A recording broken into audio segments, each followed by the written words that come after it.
All right, what's up, family? So check this out. A commenter said that I don't have to make my faith or my beliefs a reality. They already are reality, or they simply are reality. They go on to ask about if we knew about atoms before they existed, right? Or if a tree falls in a forest, would you hear it? They also said that is reality limited to tangibility? Is reality limited to taste, see, touch, smell, so forth and so on, right? Well, first I'd like to know how any of that means that a virgin had a baby, that baby died on a cross, rose again 3 days later, and is coming back one day to rescue his people or his believers. Okay, that person went on to say after that, can you prove that hunger doesn't exist? Well, hunger didn't walk on water, but here's my response, all right? Hunger, we know hunger exists, right? Because all across the world, when you have a lack of food that is present within that area or area of any surrounding or any population, right, they tend to suffer from it. They die, right? And it's because of what we call starvation. But hunger, which is the desire for food or the feeling when you have a lack of food. We all know this feeling, regardless of your pay scale, right? You know what it feels like to desire something.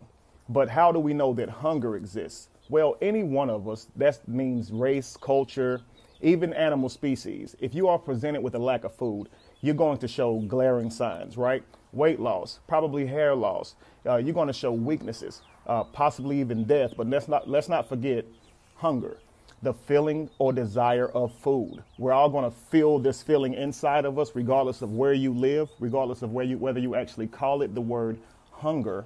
You're going to have this feeling. Jesus doesn't work that way, okay? Geographically, he is not needed to survive. In fact, there are people, cultures, children who haven't heard of him and do not express a need for it at all, tangibly, okay? So you can't compare the two. And actually, this is not a shot per se at Jesus because he shares that same fact with Allah, Krishna, Buddha, insert any God that people pray to.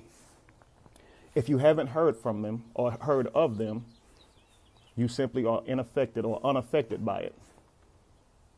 So comparing Jesus to hunger, it simply isn't fair. And we really should stop trying to compare God to ambiguous things like air, saying that air exists and you can't see it. So that must mean that, again, a man walked on water. Doesn't mean that, okay? Please understand that air doesn't have a consciousness. It never took credit for creating the world. It doesn't work that way. You can't name one thing and try to prove that your person that you believe in with a personality exists, because every person could do that. Okay, if you can say that, then a Muslim can say that. Then a Hindu could say that. They all could say, look at air, my God is real. It doesn't prove your God is real. It's just a simple way to try and say, if you can't understand this, it must mean that, hey, my God is real. If you don't know where we go when we die, then I'm going to keep believing in my Bible because it tells me how the world was created. And because you don't know how we got here, I'm going to keep that because my Bible tells me that God created the world.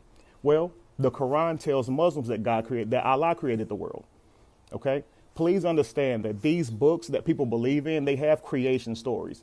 The creation story is not a reason to believe in the story because it gives you an answer to where you came from. You don't know it's to be true either more than you know anything to be true.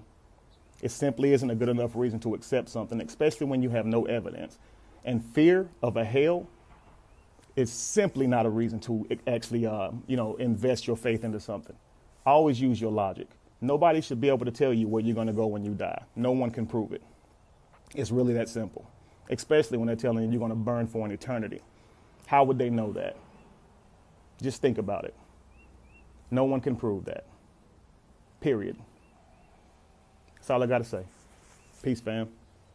Oh, check this out. Don't miss the show this month.